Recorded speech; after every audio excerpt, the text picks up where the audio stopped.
윤석열이 국민의힘 지도부를 관저로 불렀다며. 그래가지고 나온 첫 번째 뉴스가 좀 모자랐지, 애들도 보면. 뭐 사우디와 붙으면 져줘야 하냐?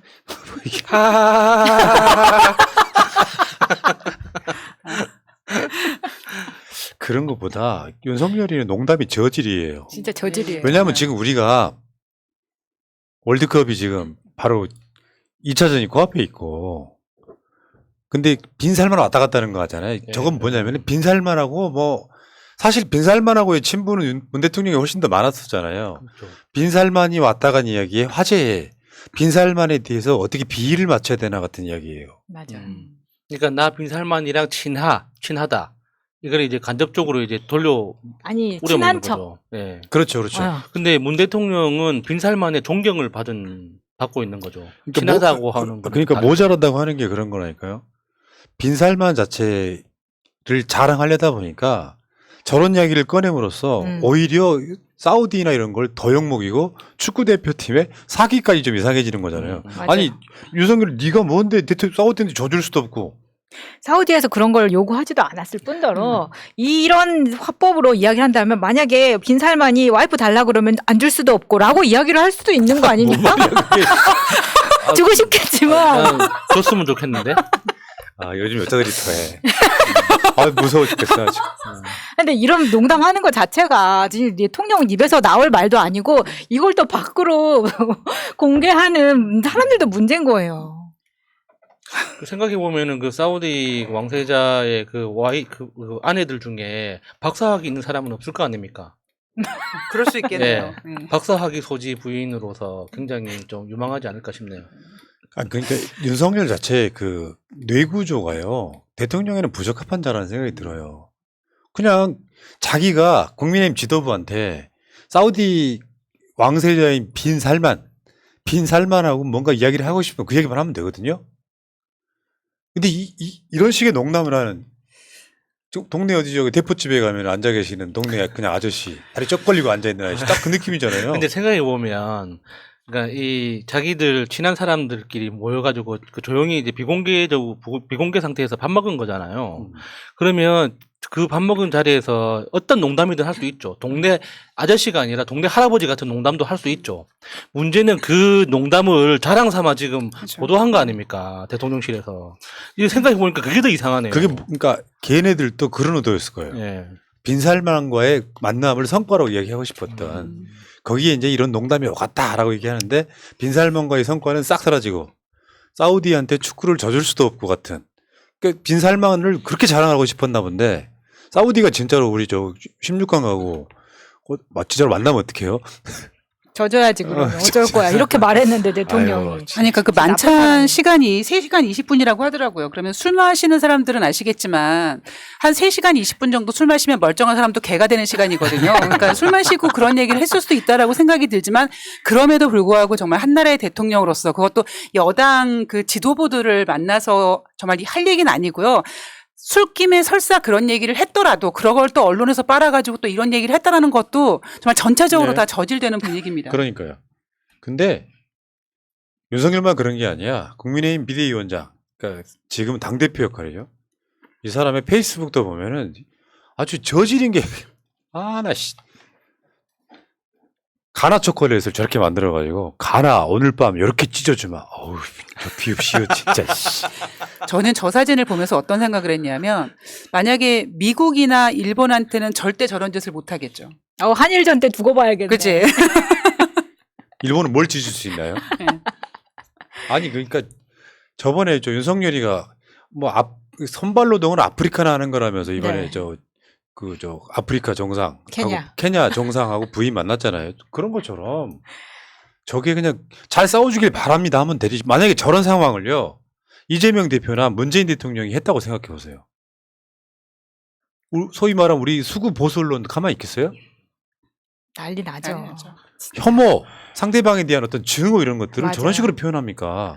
그 가나 초콜릿은 이미연이 그거 아니야? 남자 품에 안겨가지고 이렇게 네. 거기 가나 초콜릿 맞죠? 예. 그거 아는 사람 별로 없어요 지금. 그리고 하나 더. 시각 장애인 안내견. 이걸 뭐 지가 입양하네만 저기 가서 저건 모질러 보이던데. 저 사람이 윤석열이에요? 왜 저런 걸 했대요? 그 시각 안내견 체험한다고 아. 지금 저 안대 없어도 괜찮을 것 같은데. 작년에 찍었던 사진인데 아. 저거 때도 진짜 빵 터졌었거든요. 마스크는 해야 되고 안대도 해야 되고 얼굴이 다 가려서 저도 처음에 이게 윤석열인지 몰랐어요. 그러니까 언론에 나왔으면 좋겠다고 싶은 것들을 다 꺼내는 거예요. 그런 짓 하는 거고. 여러분들 기억하시겠지만 얼마 전에 그 풍산계 논란이 있었잖아요. 예. 법이 안 바뀌어서 이거를 대통령 기록물인지 아닌지 이 부분에 대한 이야기를 그 이야기가 논란이 됐음에도 불구하고 그 이야기는 이런 방구도 없이 민법 개정안, 그 전두환 관련한 거예요. 전두환의 그 그림, 가구 등이 추징금 문제로 경매에 넘어갔을 때 키우던 개들이 재산으로 분류돼 같이 넘어갔는데 옆집 사람이 17만 원에 낙찰을 받아서 도로 선물한 걸로 한다. 반려동물을 물건으로 취급해서는 안 된다 그러면서 문 대통령이 요구했던 대통령 기록물법 개정은 무시하고 이 이야기만 하고 있어요. 저 강아지 이야기하면서 또 빈살만이 오면 짖을까봐 그저 지들이 키우던 개는 또 딴 데 갖다 놨다 이런 소리 예. 하고. 그것도 굉장히 지금 뭐 약간 개념 있는 조치였던 것처럼 그렇게 뭐 자랑을 하던데 저렇게 민법을 통해서 동물이 그러니까 물건이 아니라 어떤 인격을 가진 생명이다라는 걸 다시 규정하려면 민법만 개정할 뿐만 아니라 동물 관련된 모든 법률을 다 고쳐야 돼요. 그게 단순히 민법 하나 고친다고 끝나는 문제가 아니라고. 그러니까 저는 윤석열의 뭐 반려동물을 물건으로 취급해서는 안 된다라고 얘기하면서 그 전두환 진돗개 경매 이야기를 했잖아요. 그런데 말은 그렇게 했음에도 저는 한편으로는 문재인 대통령을 겨냥해서 그런 얘기를 했다라고 맞아. 생각을 합니다. 바로 얼마 전에 문재인 대통령이 키우려는 풍산개 정부에 반한 통보했다라고 언론이 겁나게 깠고 그 이유는 바로 그 양육비 문제를 거론했잖아요. 그러니까 그 얘기 나온데 윤석열이 문재인 대통령을 언급하고 싶었지만 차마 무서워서 그러지 못하고 전두환이로 돌려치기 한 게 아닌가 싶습니다. 그리고 또 오석준 대법관 임명한 것도 오석준 대법관 임명이 자랑입니까? 대한민국 사회에서 저런 놈들이 대법관 한다는 것 자체가 대한민국 역사의 수치 같은 거예요. 거기다가 일종의 그 사적 인사의 완성판이라고 할 수 맞아요. 있나요? 네. 뭐 이상민하고 오석준하고 이것도 윤석열하고. 40년직이죠. 네. 서울대 검사충. 네. 검사증. 서울대 80학번으로 네. 윤석열과 40년직이죠. 저 방송 보시면 오해할 수 있겠다. 검사란 뜻이 아니고요. 검찰 출신. 그러니까 검사 생활을 하면서 40년 동안 만들어지신 서로 간의 어떤 그 인연 뭐 이런 거를 검사충이라고 하는데. 네. 아니 윤석열 정부가 검사 출신에 40년 인연에 충암고 출신이 많다. 충암고 이거 그렇지. 알죠. 그러니까 근데 충암고는 아니다. 오석준이는 서울대를 들어가서 둘이 이렇게 각별한 같은 과 출신인 거죠. 근데 이자가 지금 그 800원 버스 횡령했다고 800원 횡령했다고 버스 기사를 해임했던 바로 그자고요. 접대받은 검사들은 무죄준. 그자고요. 그런 자가 지금 대한민국 대법관에 들어간 거예요. 윤석열이 임명한 최초의 대법관. 그럼 이 자는 판결을 어떻게 하겠습니까? 대법관 가서. 우리 친구 윤석열은 어떻게 생각할까를 가장 먼저 생각하지 않을까요? 그러니까. 윤석열 묻히고 윤석열답게 하겠죠 뭐. 예. 그 오석준 얘기도 나왔다 그러고 아주 다양하게 모자란 짓거리를 하고 있는 걸 자랑이랍시고 내놓습니다 지금. 다양하게 자기 변명하고 싶었던 이야기를 모아서 다 했던 것 같아요. 그 다음에 저 더 탐사 보도 그것도 김우겸 의원 뭐 관련돼 있는 그 청담동 뭐 바 여기 대한 얘기도 했나 봐요. 이 자리를 빌어서 자기 쉴드 치고 싶은 건 맞아. 다쳤어. 한동훈은 2차 술자리 안 가는 사람이다. 동백 아가씨는 모르는 노래다. 전혀 모르는 노래. 아니, 에이, 근데 설마. 둘 다 반박이 가능해. 1차는 가나 보지. 그렇죠. 술 안 마시는 사람도 술자리는 갈 수 있죠. 그렇지. 그렇게 대답하는 사람 많잖아요. 나는 술은 안 좋아하지만 술자리가 좋아서 사람들하고 어울리는 게 좋아서 잘 간다 이렇게 이야기를 약간 하잖아요. 마차님이 그런 스타일이시죠. 그래, 나 3차, 4차까지 가. 술 안 먹고. 그리고 동백 아가씨는 사실 저도 압니다. 그러니까. 그러니까 1940년대 50년대 태어난 부모님을 둔 그 사람이라면 모를 수가 없는 노래죠. 동백 아가씨를 어떻게 모릅니까? 아니, 그러니까 동백 아가씨를 아냐 모르냐라는 얘기에 대해서 그냥 동백 아가씨는 아는데 나는 거기 가지 않았으니까 거기서 부르지도 않았다 이렇게 편하게 얘기하면 되는데 그거를 굳이 전혀 모른다고 정색을 하고 부정하는 거 보니까 더 의심을 할 수밖에 없는 그렇죠. 거죠. 강한 부정은 강한 긍정으로밖에 안 들립니다 지금. 헤일 수 없이 수많은 밤은 여기서 잠깐 네? 그 이재명 대표님의 그 애창곡이 뭔지 아십니까? 저번에 불렀었잖아. 뭐요? 저번에 저 대선 경선 때 한번 불렀잖아요 예. 노래. 그러니까 제가 왜 그러냐면 제가 경기도가 그런 거 아닙니까? 아니 그러니까 제가 이 정말 윤석열이 동백 아가씨를 모를까 해서 그 연령대를 좀 알아보려고 조사를 해봤더니 이재명 대표가 가장 좋아했던 노래가 제3한강교라고 하더라고요. 혜은이의. 그리고 윤석열은 송창식의 우리는이라고 합니다. 우리는 빛이 없는 어둠 속에서 하는 찾을 수 우리는. 있는 그러니까 우리는이라는 노래를 알 정도면 동백 아가씨는 당연히 알 거고 트로트를 무시하는 걸까요? 그럴 수도 있을 난 것 이제 와서 같아요. 너무 발 빼려고 그러니까 하니까. 미자 누나를 무시하는 거예요. 미자 누나가 어떤 사람인데? 그러니까 나는 그 이야기를 다른 방송 나와서 이야기를 했던 핵심 요지가 뭐냐면 첼리스트라고 하는 사람이 나온 답이 너무 늦었어요. 그 사이에 오염될 수 있다고. 일단은 그 오염될 수 있는 부분을 간과하고 있다는 생각이 들고요. 문제는 핸드폰 위치라든지 이런 것들. 근데 첼리스트가 했다는 이야기가 너무 디테일이 예. 그러니까 상황 묘사가 굉장히 디테일하다고. 거기다가 등장했던 인물들의 배경이나 어. 그 당시 상황에 대해서도 그 정치 전문가들도 전혀 예측할 수 없었던 굉장히 새롭고 디테일한 거였죠. 그러니까 이거였죠, 이거. 이거를 도어 스태핑이 할 수도 없고 대국민 다 말을 할 수도 없고 하는 거를 국민의 만찬을 핑계로 지가 자기 변명을 쫙 늘어놓는 자리가 된 거예요. 동백 아가씨를 모른다는 의미도 부를 줄 모른다는 의미 정도로 받아들이기로 합시다.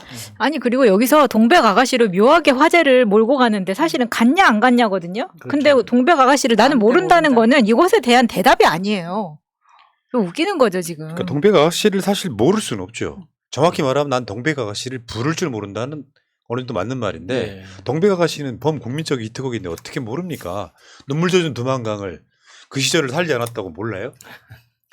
두만강 푸른 물에 다 그런 거 아니야? 이러다가 그렇죠. 오늘 저작권 다 걸리겠어요.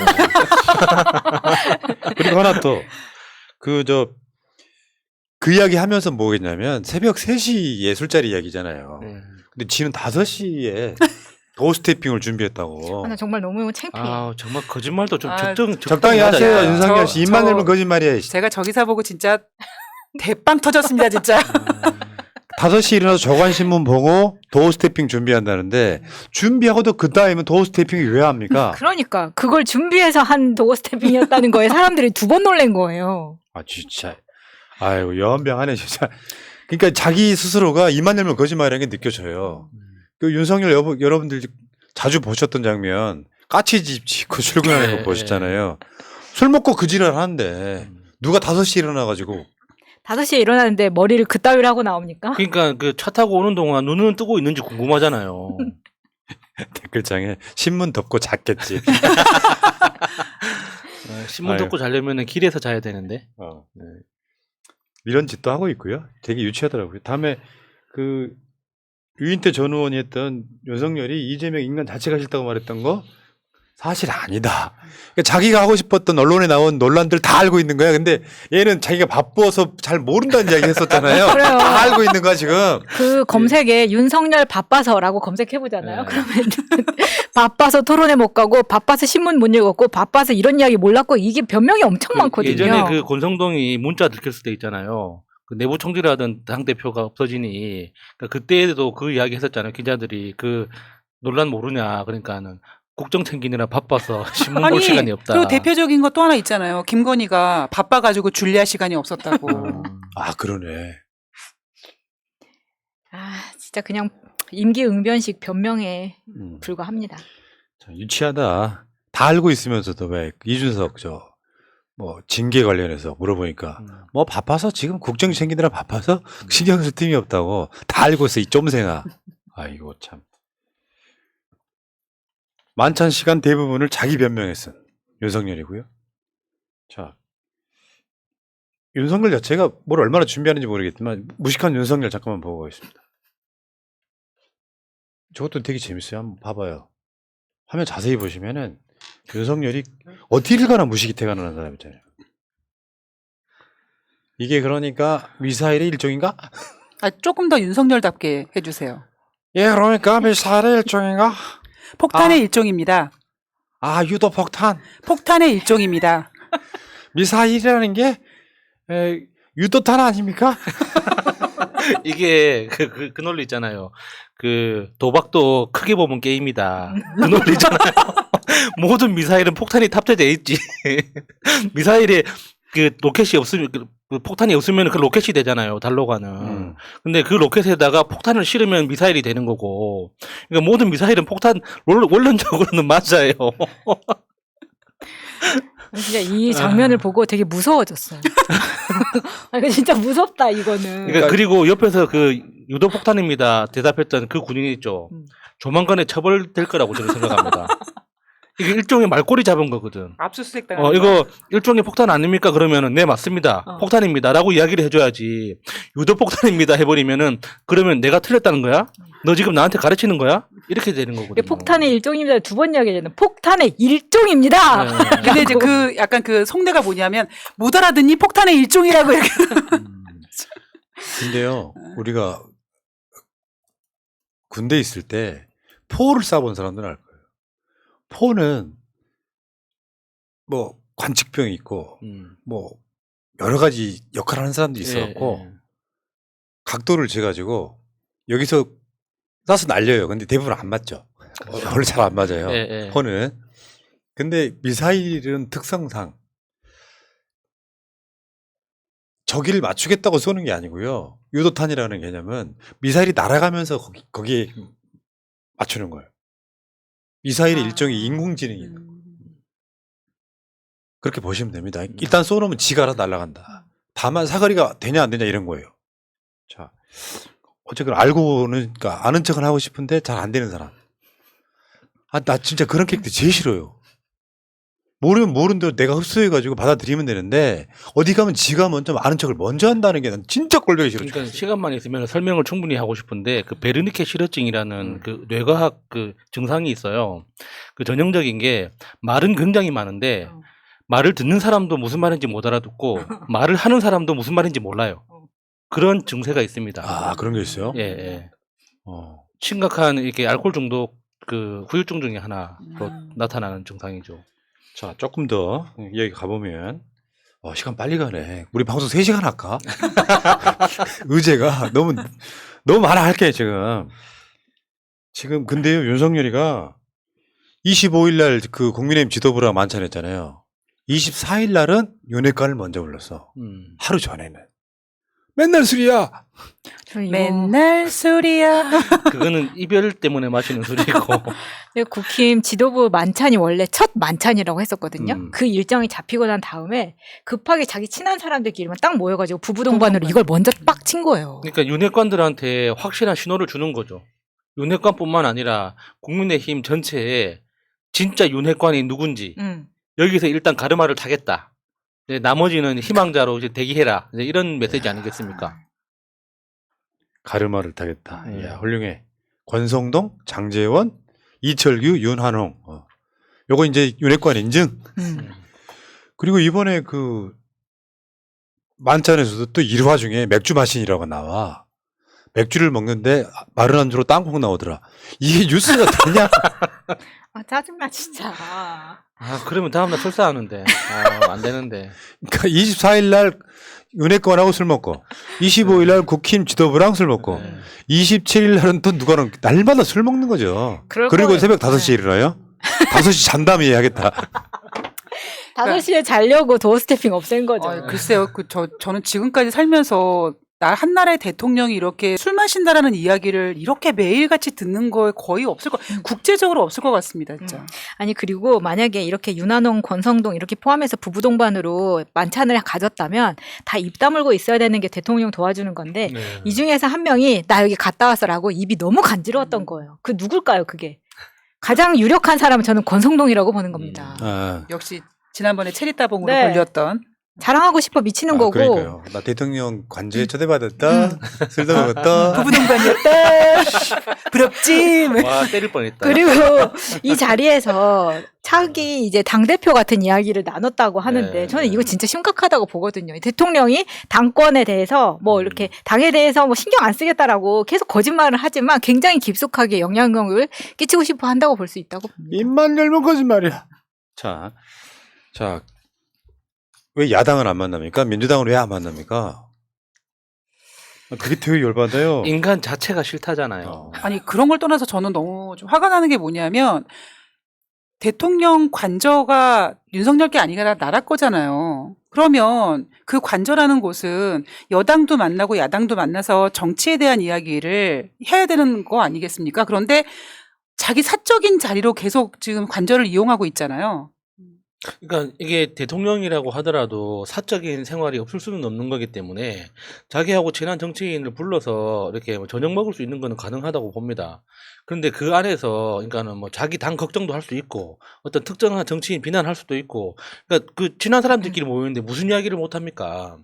근데 그 자리에 참석했던 사람들을 통해서 나온 이야기든 대통령실을 통해서 공식적으로 언론에 노출이 된 거든지 간에 그 사안 내용 하나하나가 너무 수준 낮고 맞아. 그러니까 저급하다는 거죠.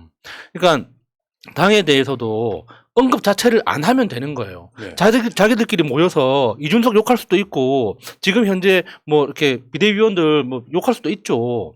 그런데 그걸 왜 언론에 흘리냐고.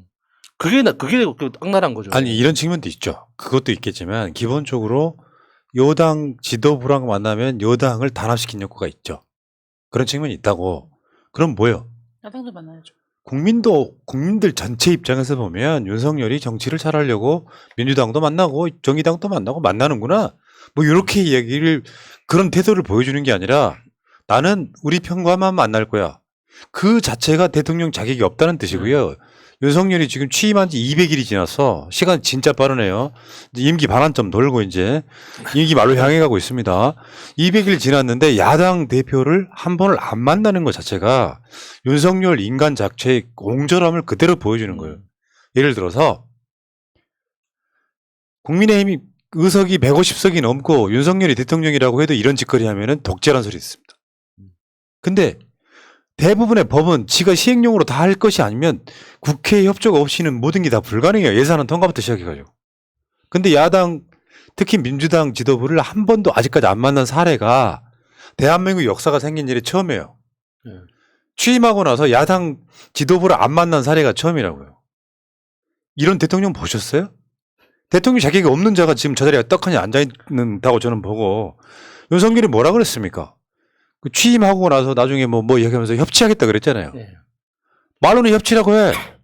근데 협치 안 합니다. 일상이 거짓말이에요. 그러니까 민주당 입장에서도 그러니까 뭐 민주당이 지금 제대로 투쟁을 안 한다 해서 답답하다고 그러니까 비난하는 목소리도 일부 있지만 민주당의 입장이 한편 또 그 공감이 되는 게 민주당은 그 국회 내에서 정치를 통해서 그러니까 정쟁에서 이기고 싶은 거지 대한민국이 망하는 걸 원하는 건 아니거든요. 그러니까 국회와 정부를 잘 작동을 시켜가지고 그 대통령이 부족하지만 그나마 국회가 가진 권능을 활용해서 잘 그 나라 전체를 운영해서 그 대한민국이 잘 사는 게 이게 민주당이 원하는 길이지 어떻게든 그러니까 대한민국이 망하도록 가는 길을 내버려 두겠다는 게 민주당의 목적은 아니잖아요. 근데 지금 윤석열이 하는 걸 보면 대한민국이 망하든 말든 관심이 없는 것 같아요. 맞습니다. 그냥 자기가 이 정권 유지하고 자기 친구들 좋은 자리에 앉힐 수만 있다면 대한민국이 망하든 말든 아무런 관심이 없는 거죠. 망하는지를 몰라. 그러니까 민주당 입장에서는 다시 어떻게 협상해야 될지 난감하기도 할 거예요. 네. 그러니까 뭐예요? 국정 운영에 대한 자기 나름대로 비전이나 방법이 없이 관저가 완성됐으니 한 50억 들여서 리모델링 했으니까 자 오세요. 야 윤핵관 먼저 오고 국민의힘 지도부 오고 내 마음에 맞는 사람들끼리 모여서 술 한잔 먹겠다. 이걸 대통령 놀이라고 하는 거예요. 국정 운영에 대한 비전이나 철학이 없잖아요 지금. 이런 자가 대한민국 대통령이라는 자리에 떡하니 앉아 있는 거예요. 그 자리 차고 앉아서 대통령 놀이하고 있는 거예요.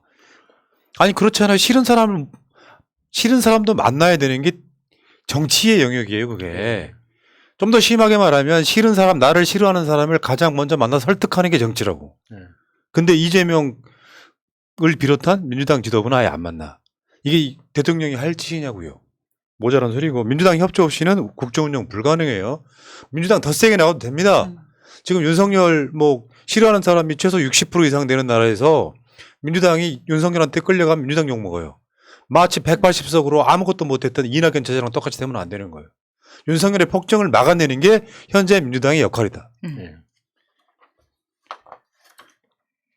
그리고 뭐 더 스태핑이네 뭐네 하지만 윤석열 정권 대통령실 윤석열 본인 포함해가지고 진짜 입만 열면 거짓말이잖아요. 말이라는 게 내가 그냥 접대성 멘트를 한 거라도 그 말을 지키려고 노력하는 게 대통령이고 정치입니다. 아까 말씀드린 것처럼 협치하겠다고는 협치 안 하잖아요. 그리고 윤석열 자체가 일상화된 거짓말을 통해 가지고 지금 화물연대 파업도 마찬가지 아닙니까? 네. 안전운임제 해결해 줄게. 그래 놓고 아무것도 안 하고 있다가 또 파업이 일어났잖아요. 일상이 거짓말인 거예요. 거짓말 퍼레이드에 윤석열이 맨 앞에 있잖아요. 대통령이라는 자가 입만 열면 거짓말이고 자기 스스로가 거짓말하는 것이 당연하다고 느끼는 좀 희한한 캐릭터 아닙니까? 근데 그게 가장 극단적인 케이스가 이 새끼 발언 있잖아요. 그러니까 자기 입으로 내뱉은 말에 대해서 자기가 한 적이 없다고 그러고 그 전체를 가짜 뉴스라고 그냥 다 매도하고 있지 않습니까? 이건 전 세계 어디 내놔도 그러니까 다 누구든지 인식할 수 있는 거 아닙니까? 이상하다. 이건 상식적이지 않다. 저거 다시 한번 해주세요. 국회에서 이 새끼들이 승인 안 해주면 바이든은 쪽팔려서 어떡하나? 아니 그 문제 그게 아니라 그래놓고 저기서는요 쪽팔려서 바이든이 핵심 코어가 아니었다고요. 이 새끼들이라는 예. 비속어를 썼다는 거잖아요. 그래놓고 지금 저걸로 MBC 탑승 배제하고 MBC 핑계대고 이제는 도어스태핑까지 중지하는 입만 열면 거짓말이고 그 맨 앞에 윤석열이라는 소위 대한민국의 대통령이라는 자가 서 있는 거 아니에요. 그런 자가 솔직히 말씀드리면 12구 참사 일어난 지 한 달인지 다 돼가 예, 한 달. 한 달이 아직 안 됐잖아요. 그 사이에 불러다가 술점 마시고 놀아요? 기본이 안 된 자라고 저는 생각해요. 즐거운가? 난 동백 아가씨를 모르니까 즐거운가? 도어 스태핑을 안 해서 맘대로 술을 마실 수 있는 게 즐거우겠죠. 이따가 저녁 방송에 박찬대 의원 나오는데 이태원에 12구 참사가 일어나고 3주 돼 가는데 박찬대 의원이 이 근처에 이제 방송 끝나고 가볍게 이제 맥주 한잔 하고 가는 그 타이밍이 있었는데 박찬대 의원 술 안 마십니다. 거기 진상규명대책위원장이잖아요. 그게 민주당과 윤석열의 차이라고 생각해요. 맞아요. 지금 이 참사의 대책위원장인데 진상규명위원장인데 내가 술을 마실 수 있나? 대통령 연설이 재밌을까요? 입만 열면 거짓말이고 신문 안 보고 국정에 바빠서 모른다면서 지들끼리 모여갖고는 지실드는 자기가 다쳐? 지도부 앞에서 이런 이야기도 하고 싶었을 거예요. 예를 들면 이제는 청담동 같은 사건 내가 안 만들게. 이제는 관저도 다 됐으니까 우리 여기서 놀 거니까 이제 앞으로는 말 안 새나갈 거야 라는 걱정하지 마. 네, 그런 이야기기도 할 겁니다. 근데 원래 무슨 이야기 했냐고 이제 기자들 향해서 브리핑 하거든요. 하는데 나온 이야기들이라는 게 예를 들면 안전운임제 해줘야 되는 거 아닙니까? 국민의힘이 안전운임제 관련해서 민주당과 협조해가지고 해주십시오 이런 얘기가 나온 게 아니잖아요. 난 동백 아가씨 모른다. 한동훈은 2차를 안 가는 사람이다.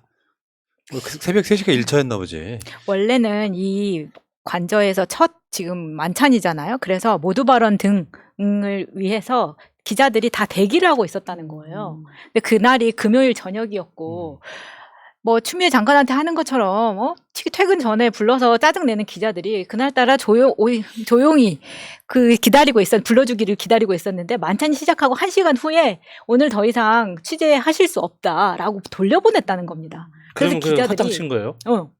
그래서 기자들이 굉장히 빡쳤대요. 그런데 그 빡침이 드러나는 기사는 어디에도 없는 거예요. 그러니까 아직까지는 진짜 기자들이 욕을 먹어도 할 말이 없다는 겁니다. 그런 대접을 받고도 아무 말 못 하잖아요. 자, 알겠습니다. 어찌됐건 우리가 우리 생각보다 윤석열은 보면 볼수록 한심해요. 근데 좀 모자라다 생각하는 정도를 넘어서 보면 볼수록 한심해요. 대통령을 할 수 있는, 기본적으로 난 대한민국 사회에 웬만한 사람은 대통령 할 수 있다고 생각하지만 윤석열은 정말 부적격자가 아니냐. 계속 거짓말하면서도 자기가 거짓말 하는지도 모르는 거짓말. 이게 도대체 뭘까? 리플리 증후군인가? 저는 진짜 아픈 거라고 봅니다. 김건희도 그렇고 윤석열도 그렇고 둘 다 아프다고 봐요. 아프지 않고서는 그러니까 그런 식으로 비상식적으로 행동하기 어렵거든요.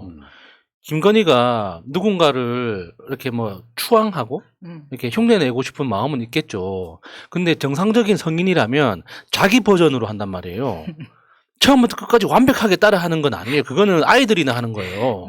아이들이, 그러니까 5살, 6살 되는 아이들이 신데렐라 영화 보고 나서 신데렐라랑 똑같은 거 입고 싶어가지고 엄마한테 드레스 사달라고 우기는 그 정도 수준이거든요.